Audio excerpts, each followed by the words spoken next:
All right, hello world. So today I wanted to make a video in regards to brokers, different brokers you can use in the trading world. Just going to give out a few examples, and pretty much hopefully this will help all you new guys and gals who want to know, where do I do this stuff at? So in trading, there's multiple different assets. Depending on what you're trying to trade, you're going to have different brokers. So, I don't know if you're getting started and you want to trade stocks. I don't know if you want to trade Forex. I don't know if you want to trade futures, options, contracts. Maybe you want to trade cryptos. So today with this video, I'm pretty much going to, you know, lay out a list of different brokers that you can go to as an American. This is from an American perspective. Different brokers you can go to and pretty much start trading. So first and foremost, let's talk about stocks. Um, Stocks is pretty simple, pretty straightforward. Um, One of the big ones that everybody knows about is Robinhood. Robinhood's pretty simple. Their interface is very user friendly.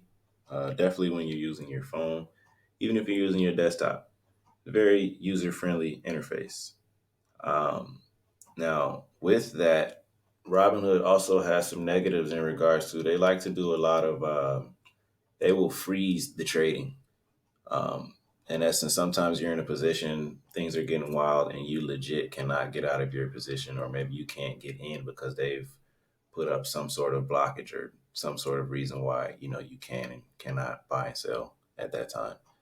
Um, so just know that, and this can go for any broker. There are some negatives that there's literally just nothing you can do about it. It's kind of one of those things where they pretty much say, hey, we let you know about it beforehand that these things are possible. So when and if they do happen, there's nothing you can really do about it. You can call, complain. Sometimes they give you your money back, but don't bet on it. So first and foremost, we got Robinhood as number one for the stocks. Number two for the stocks, you also have TD Ameritrade. TD Ameritrade usually runs on Thinkorswim, if I recall correctly. They are not as user friendly as Robinhood. However, the technical side of it is a lot more pleasing. If you're a little bit more of an intermediate trader, you know what you're doing.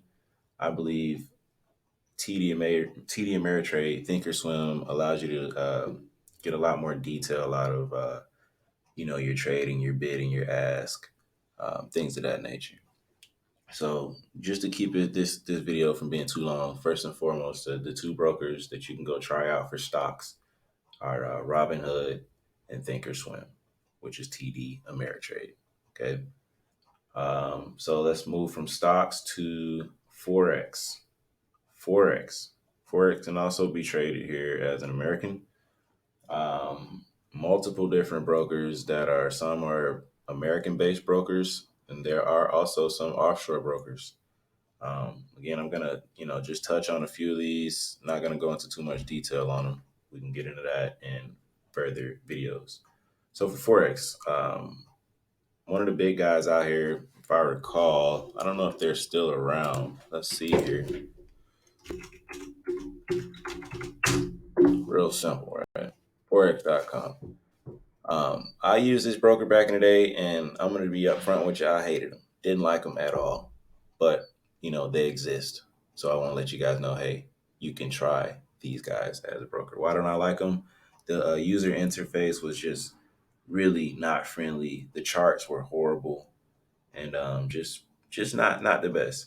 I was coming from using at the time the broker I was using before them was FXCM, which FXCM is no longer allowed for Americans to use, as far as I know. Back in the day, you could use them. Now you can't. FXCM, they were great. Love their charts, but you just can't use them anymore. So we have Forex.com. You have Oanda. Oanda is another broker. Weird name, but you have Oanda. These guys are pretty cool. I actually have an account with them still. They have a web-based trading platform, which is very unique, very convenient. Meaning you don't have to download their app or or you don't have to download any trading platforms if you don't want to. You can, trade directly from a web-based platform. So it's pretty cool. So that's two for Forex. Okay. You got Oanda, you got Forex.com. And just to throw offshore brokers out there, you have something called Hugo's Way. Hugo's Way is an offshore broker. You also have KOT Forex. They're also a offshore broker.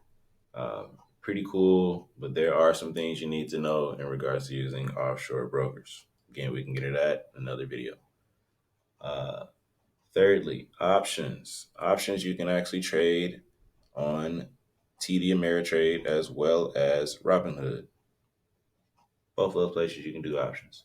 You can also trade futures over there. You want to get into the coffee beans and the pork bellies. If you're into trading that kind of stuff, you can trade that on those platforms as well. Now, cryptocurrencies. Cryptocurrencies has dozens of brokers that you can use at this point. One of the big ones is Coinbase. Everybody pretty much knows about Coinbase at this point. Coinbase is pretty cool. Um, some of the pros is that everybody knows about them. You can get in and out of positions relatively quickly. They have had freezes with their technology as well, whereas there's been points where the market's moving crazy. You try to get out of position, and they're having technical difficulties. So this happens in the cryptocurrency world as well. Coinbase, but they're pretty cool. And in essence, with these cryptos, you want to look at all these brokers as pretty much digital bank accounts, just like you got Bank of America, Wells Fargo, Chase. We have Coinbase, we have Crypto.com, we have MetalPay. There are some cryptos that you can actually buy on some of the, I suppose you can refer to them as just money apps, such as Cash App, uh, Venmo. You can buy a few cryptos on there as well, but primarily one of the big ones out here right now is Crypto.com, Coinbase, MetalPay. And the thing with these different brokers, you want to have multiple different brokers because there are some cryptos that are offered on one that are not offered on another. So again, a good four cryptocurrency brokers. Number one, Coinbase, Crypto.com, MetalPay. Also, Gemini is a good one as well. Gemini is a pretty well known company that's doing some big things out there in the cryptocurrency world as well. So it's four different brokers for the cryptos. Give you a couple of brokers for the stocks, a couple of brokers for the options, a couple of brokers for Forex. If you have any questions, feel free to type them, send me some DMs. And yeah, hopefully we can get you guys started in this trading world. Thanks for your time.